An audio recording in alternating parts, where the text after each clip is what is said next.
छोटा सा गांव, चारों तरफ खेत, बीच में कच्ची सड़क और उसी सड़क के मोड़ पर एक पुराना बरगद का पेड़। उसी पेड़ के नीचे थी किशन की चाय की टपरी।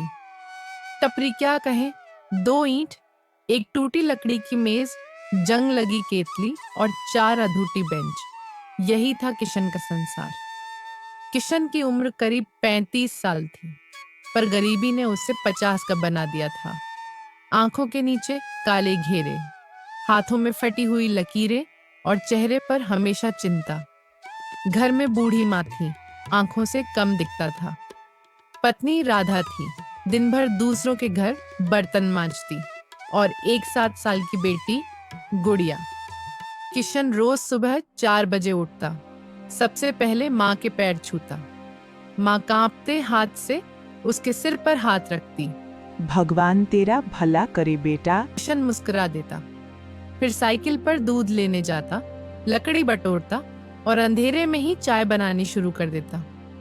सूरज निकलते ही किसान, मजदूर, रिक्शा वाले आने लगते। कोई 5 रुपए देता, कोई उधार लिखवा जाता। किशन सब सह लेता। कभी कभी अकेले बैठकर सोचता, मेरी किस्मत में ही लिखा है क्या ये टपरी? सोनापुर का सबसे बड़ा आदमी था हरदेव सिंह।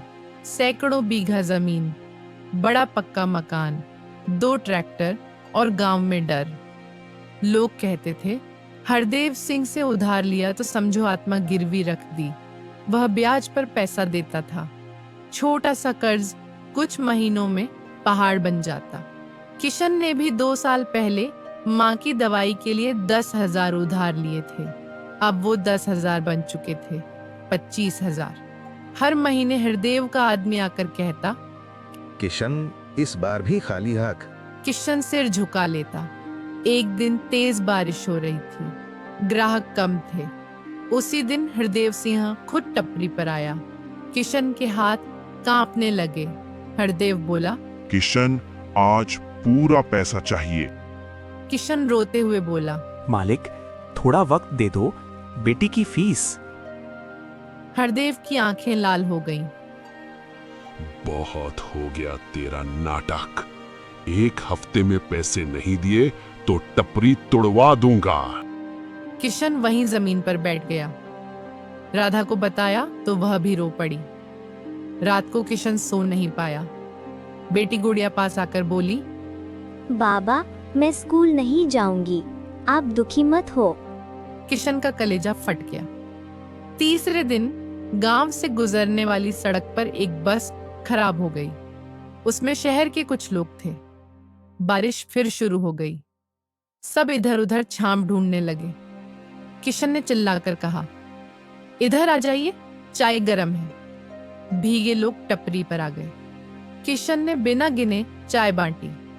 एक बुजुर्ग आदमी उसे ध्यान से देख रहा था। उसने पूछा, बेटा इतनी मेहनत करता है, क्या सपना है? किशन बोला, बस कर्ज उतर जाए, बेटी पढ़ जाए।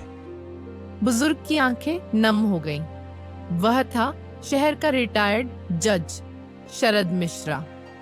जाते समय उसने किशन का नंबर लिया। किशन ने ज्यादा ध्यान नहीं दिया। रात को फिर वही चिंता। हरदेव की धमकी कानों में गूंज रही थी। किशन छत की तरफ देखते हे हुए भगवान, बुदबुदाया। अगर कुछ करना है तो अब उस कर। रात किशन की आंख लग ही नहीं रही थी। बार बार हरदेव सिंह का चेहरा सामने आ जाता। कभी बेटी गुड़िया की मासूम आंखें दिखती तो कभी बूढ़ी माँ की कांपती उंगलियां। सुबह होते ही वह फिर टपरी पर आ गया। केतली चढ़ाई, पर आज हाथों में जान नहीं थी। गांव के लोग आए, चाय पी, चले गए। कोई नहीं जानता था कि किशन के सिर पर क्या तूफान चल रहा है। दोपहर तक हरदेव का आदमी आ गया। मालिक बुला रहे हैं, आज पंचायत बैठेगी। किशन का दिल बैठ गया। बरगद के पेड़ के नीचे चौकी बिछी। हरदेव सिंह सफेद कुर्ते में ऐंठ कर बैठा था। गांव के बुजुर्ग, सरपंच सब जमा थे। किशन सामने खड़ा था, सिर झुका हुआ। हरदेव गरजा, इस आदमी ने मेरा पैसा दबा रखा है, आज फैसला होगा। सरपंच ने किशन से पूछा। बोल बेटा, कब देगा? किशन की आवाज कांप गई। मुझे थोड़ा वक्त चाहिए। वक्त?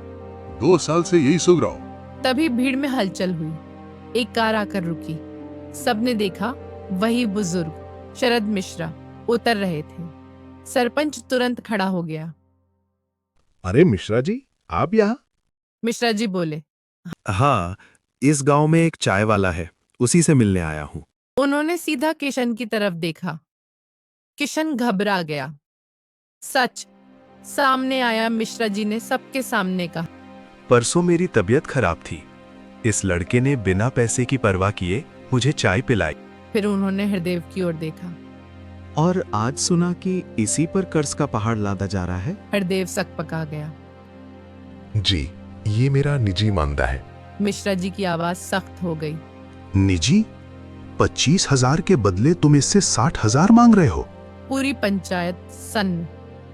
हरदेव बोला। ब्याज? मिश्रा जी बोले। ये ब्याज नहीं, लूट है। फिर उन्होंने अपना मोबाइल निकाला। मैं रिटायर्ड जज हूं। जिला कलेक्टर मेरा शिष्य रहा है।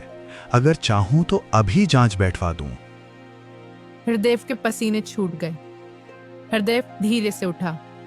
पहली बार गांव ने उसे झुके हुए देखा। वह किशन के पास आया। सबके सामने हाथ जोड़ दिए। मुझसे गलती हो गई, लालच में अंधा हो गया था। तेरा पूरा कर्ज माफ, और ऊपर से मैं तेरी टपरी पक्की बनवाऊंगा। किशन अवाक रह गया। गांव वालों की आंखें भर आईं। मालिक, मैं तो बस जीना चाहता था। मिश्रा जी ने किशन से कहा। बेटा, शहर में मेरी एक छोटी कैंटीन है, अगर चाहे तो वहाँ काम सीख ले। किशन हक्का बक्का। कुछ महीनों में वह शहर गया। चाय बनाना, हिसाब रखना, ग्राहक संभालना, सब सीखा। 1 साल में वही कैंटीन उसके हवाले कर दी गई। आज किशन खुद मालिक है। गांव में उसकी बेटी अच्छे स्कूल में पढ़ रही है। माँ की दवा समय पर आती है। राधा अब दूसरों के घर काम नहीं करती। और सोनापुर में उसी बरगद के नीचे अब किशन टी सेंटर लिखा बोर्ड लगा है। पक्की दुकान। लेकिन किशन आज भी कुल्हड़ में ही चाय देता है। एक दिन हरदेव सिंह खुद चाय पीने आया। किशन ने मुस्कुराकर चाय दी। हरदेव बोला। किशन, तू बड़ा आदमी बन गया। किशन बोला। नहीं मालिक, मैं वही गरीब चाय वाला हूँ। बस अब भगवान ने भरोसा लौटा दिया है।